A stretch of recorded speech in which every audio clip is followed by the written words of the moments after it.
व्यक्तिगत स्वार्थ हित करने के लिए नेताओं के आगे पीछे चक्रमण करते हैं, वो लोग हमेशा से रहे हैं। अब थोड़े ट्रांसपेरेंसी आ गई तो ज्यादा जाहिर हो गए।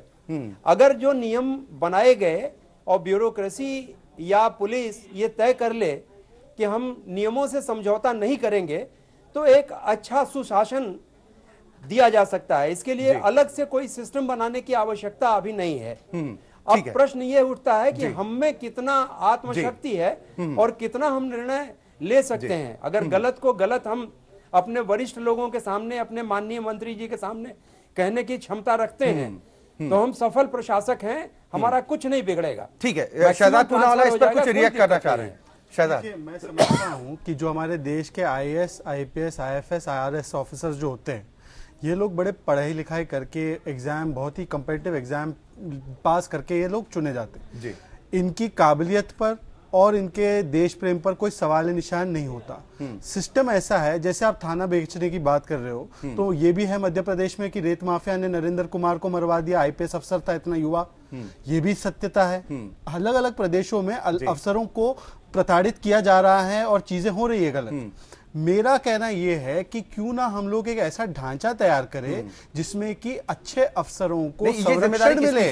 ये राजनेताओं की जिम्मेदारी है, क्योंकि ये सिस्टम जो बनेगा ये विधानसभा और लोकसभा के जरिए बनेगा और अकाउंटेबिलिटी भी जो इनकी तय करनी है। देखिए, ब्यूरोक्रेट पार्लियामेंट में बैठ के कानून नहीं बना सकते, उनको जो बोला जाएगा वो करेंगे। ठीक है, वो हमारी तरफ देख रहे, राजनेताओं की तरफ, कि हम पार्लियामेंट में और विधानसभा में ऐसे कानून बना ले कि इनकी अकाउंटेबिलिटी भी हो और इनको कोई एतराज नहीं है, पर इनको संरक्षण भी मिले, इनका सम्मान भी हो, कोई पैर आगे करके इनको खड़ा रखे ना और कोई इनको बेइज्जत ना करे, पर इनसे पूरा काम भी ले और ये लोग भी राजनेताओं को तब मना करे जब वो गलत काम कहते हैं इनसे। तो ये दोनों तरफ से होना चाहिए। ये मुझे लगता है सिस्टम को सुधारने की जिम्मेदारी राजनेताओं की। तो हमें इस बात को और मैं भाजपा के जो सरकारें हैं दोनों जगह आई है, मैं उनको निवेदन करूंगा कि इस काम को आगे ले जाएं। यूपीए ने शुरू किया था, आप इसको थोड़ा आगे ले जाए तो अच्छे काम रहेंगे। ठीक है, अमिताभ ठाकुर जी, आपके हिसाब से क्या कुछ होना चाहिए, किस तरह से अकाउंटेबिलिटी तय की जानी चाहिए, और क्या सिर्फ ठीकरा प्रशासनिक मशीनी पर मर देना कि ये तो जिम्मेदारी उनकी है, नियम कायदा वो फॉलो क्यों नहीं कर रहे हैं, ये ठीक है आरोप?